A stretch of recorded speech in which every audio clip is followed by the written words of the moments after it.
Welcome to the Comfy Chairs, a podcast from 123 Limited. Today's episode is part of our new this year series, Comfy Chairs Hard Questions. comfyHQ is a bite-sized offering to help grow our knowledge of leading and learning.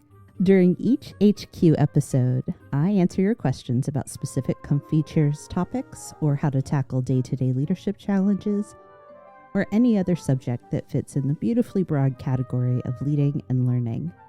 My aim is for us to learn together. So, for today's answers from comfyHQ, we're going to talk about balancing goals and handling setbacks. Our first question today is, how can leaders balance long-term vision with short-term goals? Well, for starters, make it as easy for yourself as possible.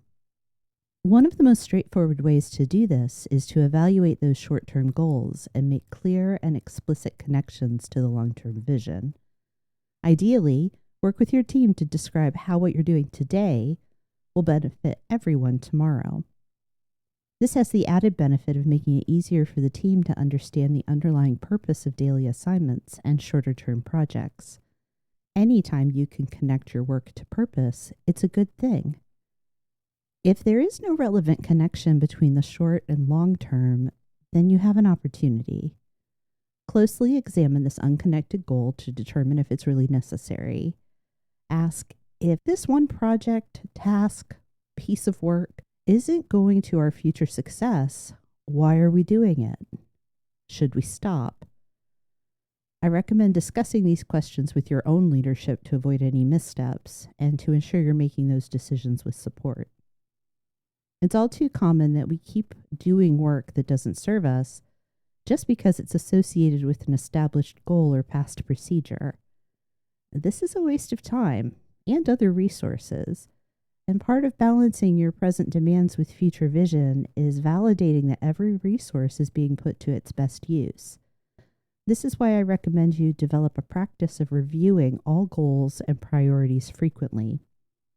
You should have a schedule or routine associated with every goal, short and long term.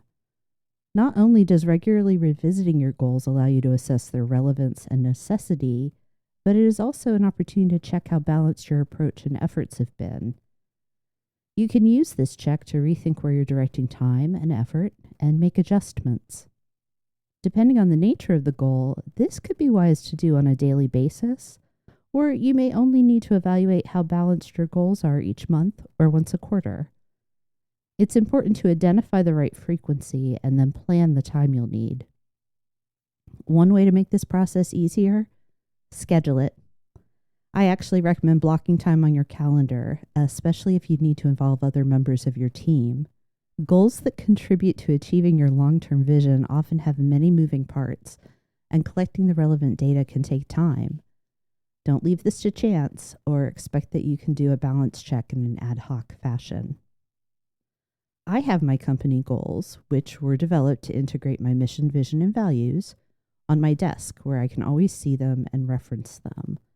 Their presence prompts me to stay focused on what I'm trying to achieve today, this week, this quarter, and this year.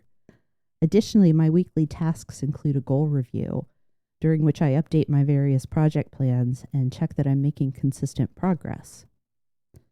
This visibility is key. We benefit from simple cues when it comes to goal management.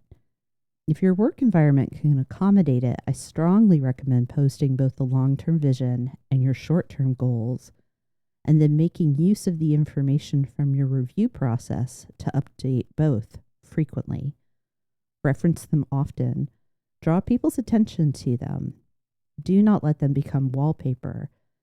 Visibility will only work if it has life.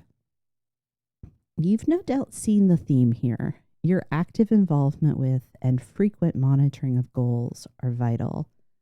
Let's think about balancing for a moment. It's not a passive act. It is dynamic and even a little risky. If you were to stand right now and balance on one foot, what would you notice? A bit of wobbling? A moment needed to find your equilibrium? The many little adjustments you need to make to stay balanced. the number and variety of muscles you use. Balancing present work and future vision is no different. You can't set and post your goals and expect balance to simply happen. Instead, you need to focus on creating and maintaining alignment. Small and simple practices will make this possible. There's no need to overcomplicate things. Highlight the existing connections, monitor progress on an established schedule, make goals and progress visible to the entire team. As you think about your own leadership, ask, are your daily goals truly aligned with your long-term vision? If not, what small adjustments can you make today?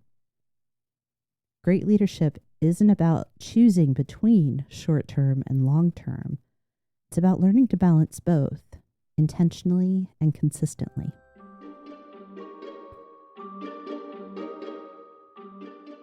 Today's second question is, how do effective leaders handle failures and setbacks? There is a particularly interesting but not often examined leadership competency that can directly support this. I've seen it called paradoxical thinking or tension tolerance. I like to call it double vision. It's the ability to see and understand that two or more competing truths can coexist. Like, it's possible for someone to love tomato salsa but dislike sliced tomatoes. In this case, double vision allows a leader to view success and failure as equally valuable and to comprehend that both present opportunities. I am going to discuss how to develop this skill, but I want to start first with 2 ways to respond productively when you encounter a setback. That's when, not if. Setbacks come in many forms: missed opportunities, failed projects, decisions that don't go our way. Regardless of scale, failure is uncomfortable, and it is oh so tempting to move on as quickly as possible when we fail. But when we do this, we are not dealing with the sometimes significant but always present emotional implications of failure. A failure is a loss. Humans grieve when we experience loss, and we need to experience this grief. I'm not talking about entering deep mourning, and definitely not wallowing in self-pity. I simply want you to know that it is okay, natural, and even beneficial to pause after a failure and acknowledge the loss and accompanying grief. I'm assuming here that we're only addressing failures that occur in a professional context and not our personal lives. But if your sense of loss or grief is big enough, it can help to remember the stages of grief: denial, anger, bargaining, depression, and acceptance. They're not sequential or tidy, but they can help you to identify and process your feelings. When you pause after facing failure to grieve, allow yourself to assess what must happen next and what can be stopped or delayed. Let me sketch out an example to help clarify what I mean here. Several years ago, I was hoping for a promotion. My division had some leadership changes that I saw as an opportunity to propose a new structure.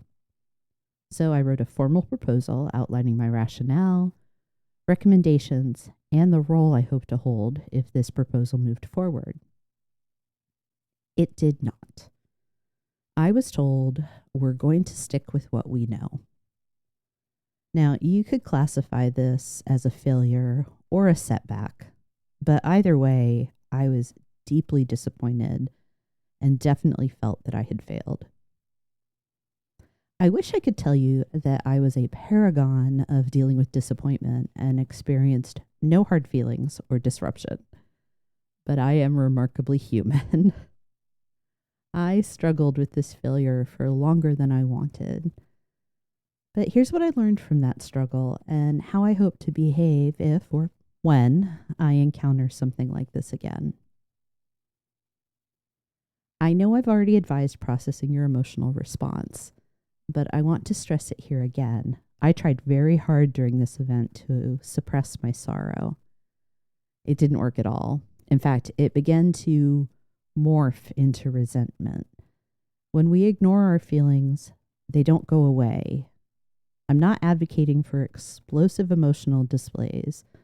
This is about nurturing a healthy relationship with your emotions and recognizing that choosing not to deal with them can have consequences. If I knew then what I know now, I would have taken time to pause and grieve my disappointment, and then to think through what I needed to do next. If I'd done this, I would have seen that I needed to set aside my hope for this specific role, not all promotions, just this one, and would have examined what the leadership changes were going to mean for myself and my team. This happened eventually, but nowhere near as quickly or smoothly as it should. Letting go of a plan or desired outcome is really important and really hard. But if we fail to do so, we leave no space for the reality that is unfolding. Any setback brings its own series of events or results. Staying focused on the what could have been means you run the risk of being swept away rather than being able to maintain control of your responses, emotional responses and practical ones. As a leader, this will impact your team, so it's important to hold lightly to what could have been and keep yourself looking ahead to what is really happening. Of course, there is still space for reflection on what has happened. In fact, it's absolutely necessary if you hope to master the second way of responding productively to failure. In addition to caring for your heart, the emotional impact of failure, take time for your mind. Every setback creates a chance to learn. Your approach to this can be as simple as asking yourself, what did I learn? Or it can entail a structured process like a root cause analysis. Let the nature of the failure, its scope, its impact, etc., dictate how you mine for lessons. Your role is to recognize and pursue any new knowledge that the failure creates. Do this for yourself and get your team involved. Failure isn't just an obstacle, it's information. And leaders who make the most of setbacks treat them as data points rather than dead ends. It's important that you role model a learning mindset in the wake of failure and that you engage employees in identifying causes and problems and in contributing their perspectives about the failure and how the team can move forward. This heart and mind attitude is the first step in responding to and handling setbacks. Balancing the dual nature of the moment following a failure, addressing both the emotional and learning needs, is part of being adept at double vision. So let's spend the rest of our time examining how you can develop this skill in preparation for future failures, big or small. Strengthening your ability to hold competing truths isn't just about mindset. It's about practicing key skills that help you navigate setbacks with clarity and resilience. Let's start with the role of critical thinking. This double vision, or paradoxical thinking, requires that leaders resist binary approaches. The idea that something is either all good or all bad, all success or all failure. Instead, you need to analyze setbacks with curiosity, identify both what went wrong and what's still valuable. To develop this ability, consider adopting one of these tactics. Practice yes and thinking. Encourage yourself and your team to look at failure using yes and statements instead of either or. Framing setbacks with both loss and learning makes it easier to integrate them into future planning. Instead of, this project failed, so it was a waste of time, frame it as, this project failed, and we can learn from what happened to avoid future failures. Or you can consider conducting post-mortem reviews with a balanced lens. After a failure, don't just ask what went wrong. Also ask what elements worked well, even if the outcomes weren't what we wanted. What factors were in our control versus beyond our influence? Questions like these prevent setbacks from feeling like total losses and reframe them as learning experiences. Seeing failures as complex and nuanced is a critical thinking skill. But to truly practice double vision, you also need emotional intelligence, because how you feel about failure influences how you respond to it. Setbacks can trigger strong emotional reactions, as we've discussed: frustration, embarrassment, defensiveness.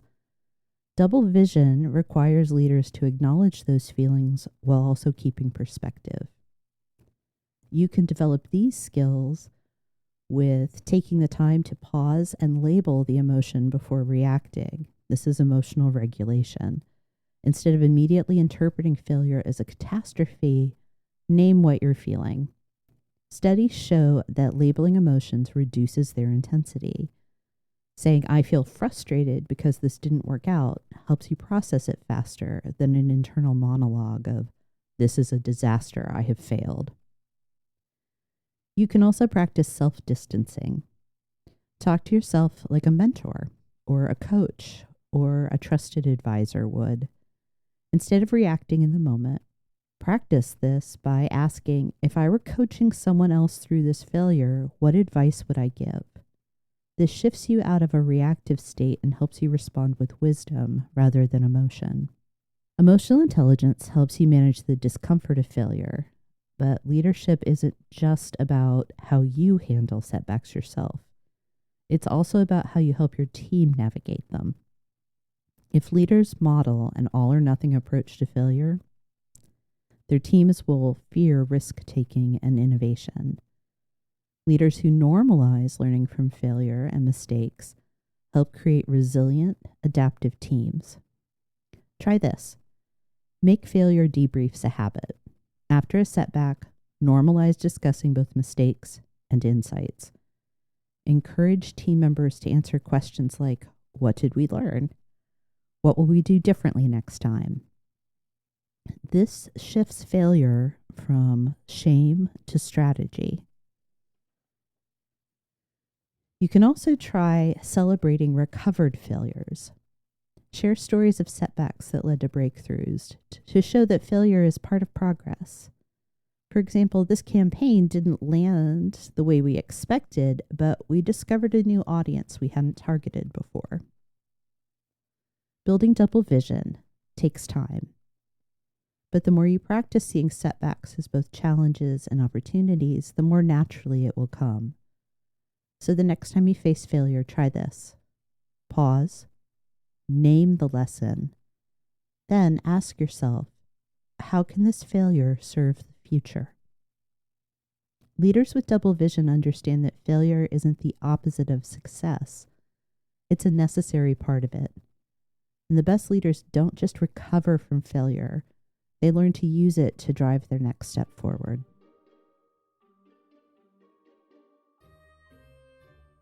That's all for this comfyHQ episode. Thanks for your questions, and thank you for listening. If you have a question for the Comfy Chairs, I would love to hear it. Just use the link in the show notes. Comfy Chairs Heart Questions episodes will be out every other week between in-depth conversations about leading and learning. Next week, I'll be back with a conversation for leaders about fearlessness with guest Dr. Benjamin Ritter. I hope you join us.